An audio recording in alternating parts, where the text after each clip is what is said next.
Alright folks, I wanted to do my Stevens Transport review. It's the company that I started with when I first got into trucking 2 years ago.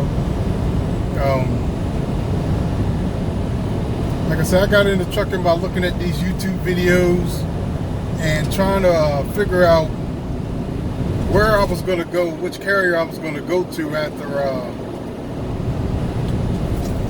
whoever was going to accept me when I decided to go to a carrier. And like I said, I got turned down by Swift. I don't know why.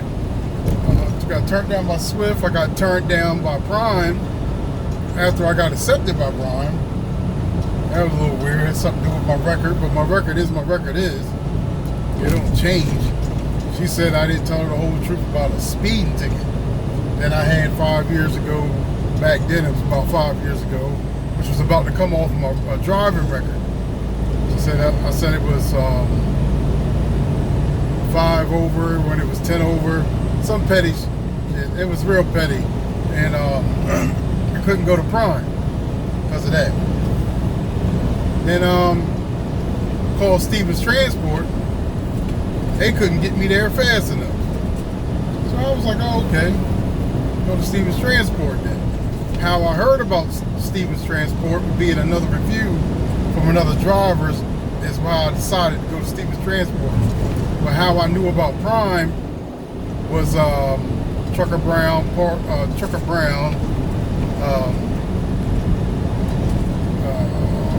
couple other YouTubers, his boy, a couple other YouTubers that were on there, Low Sean, a couple of them that were in Prime, because I wanted to do flatbed. So they were doing flatbed. That's what I was interested in at first. The right trucker,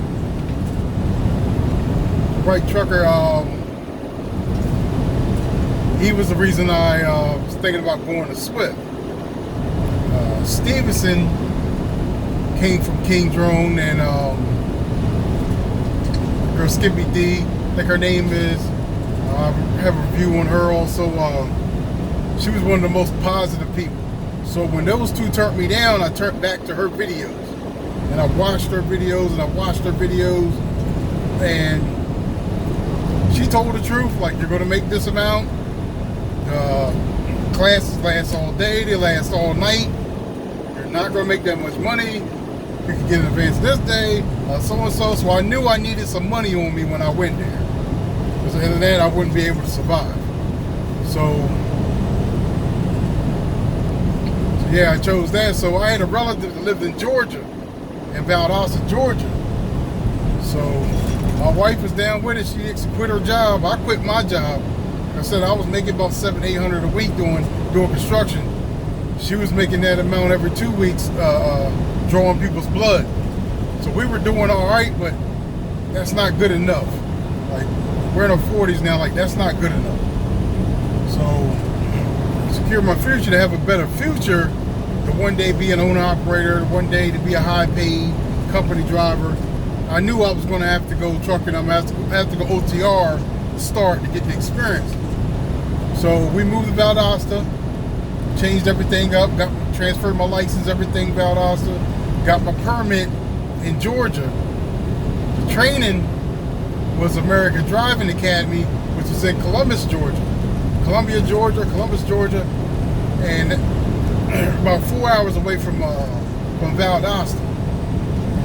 So I went there, and ooh, it was rough. Well, it was everything everybody said it was going to be. Everything. I mean, long, all morning, all afternoon, till night. You go back, take a shower, go to sleep, wake up, same thing. Be repetitive driving all day, learning all day. So what they're trying to do is prepare you within a week to be able to get into the truck, start moving the truck around.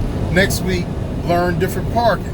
You're gonna learn your offset, your parallel parking, and your 90-degree docking, 45-degree offset docking. You're gonna learn all of that. It's gonna take about a 3-week process. So then after the 3 weeks, then you're ready to go. You go out on the road, drive, learn shifting up, down shifting, up shifting, down shifting, stopping, learning, you know what I mean, how far to put your emergency things out, where your fire extinguisher is. You do your pre-trip, all of that from front to the rear, A, B, C, D, whatever, D, E, F. You got to learn all of that, and you got to cram all this stuff within 1 week. In 1 week, you got to learn all this stuff. So that's probably why guys learn it, because they don't just drag it out. By cramming it all in at once, it stays fresh in the head. So that is smart. So I failed my driving test the first time I took it. I failed it because my ass was sick. Like somebody had a bug and he passed it on, New Jersey. He passed it on to me. I don't know, nobody else got sick but me. I got one of the instructors sick. And I got that old man sick. And he had a fractured rib at the time. Oh man, I had him all fucked up. He was hot with me. But yeah, I couldn't see straight. I'm trying to parallel park, fucked up. It was in there, and because I was so sick, I didn't know the truck was in between the cones. That's how sick I was. So the truck was in between the cones. I didn't know. I freaking pulled out, tried to go back around. Everybody looking like, what is he doing? He was in between the cones, but I'm so sick. I can't tell where I'm at. So finally, I ran out of time, hit the cones, whatever. I failed it. So wife come, cried to the wife. She came to help me out. She brought me some medicine, antibiotics and stuff. I told them give me like 3-4 days. I'll be ready to take it again. So I was still sick, man. It was a real bad bug going around. I don't know what it was, but I was still kind of sick, but not as sick as I was before. But I was more coherent than I was then. So go back, take the test again. Parallel park, almost fucked it up again. I went back around. This time I put it in there. I knew exactly where I was at. I was good. So 90-degree dock, no big deal. That was easy peasy. So we get on the road, take the road test. All of a sudden, I forget how to shift. Oh man, I was all. And then the more nervous I got, the worse my shifting got. So it wasn't my upshifting that I was having a problem with. It was my downshifting I was messing up. So I'm scraping the gears like crazy. Every time I see her write on that freaking piece of paper, I got more and more upset every time she was writing on this paper. So I'm like, oh man, I'm messing up. You're messing up. So I was doing everything else right. Turning. Like, I think one time I did shift in the middle of turning. Not supposed to do that. Supposed to keep both hands on the wheel, keep it in gear while you're turning. So I knew I messed up on that. But the downshift was killing me. So we get back. At this point, we bust a big circle, went around, looped around. We getting back to where the test center is. I thought I fell. Like, I ain't even care. I was scraping the gears. I ain't even care. Like, I'll just come back and take it again. Like, I don't even care. Get there, park. She was like, turn the truck off. I was turn the truck off. I was being all fucking pissed. So she must have knew that I thought that I failed it by how I was acting. So then she was like, sign here, Mr. Burrows. I signed, whatever, man. I handed it back to her.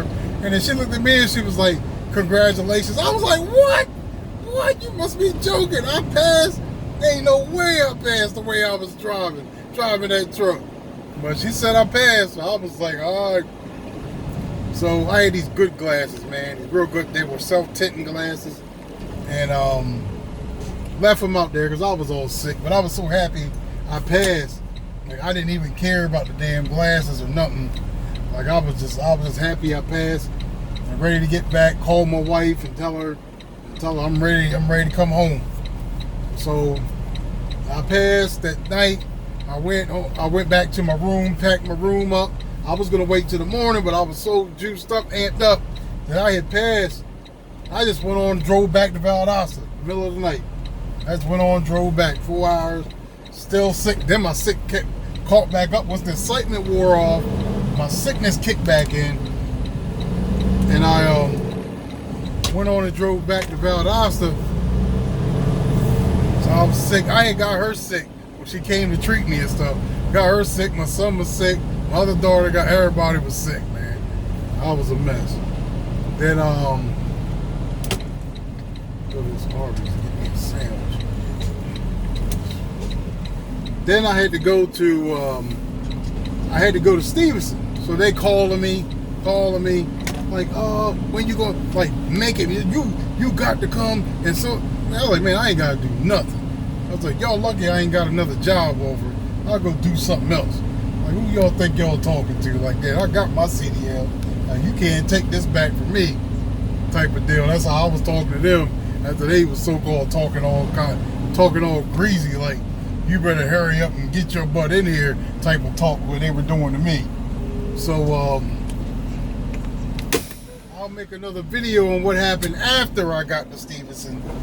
And this is part 1 of my Stevenson review of them letting me in and let me go to driving school. And I'll make part 2 on what happened once I got to Texas. That's a whole different story. I'm out.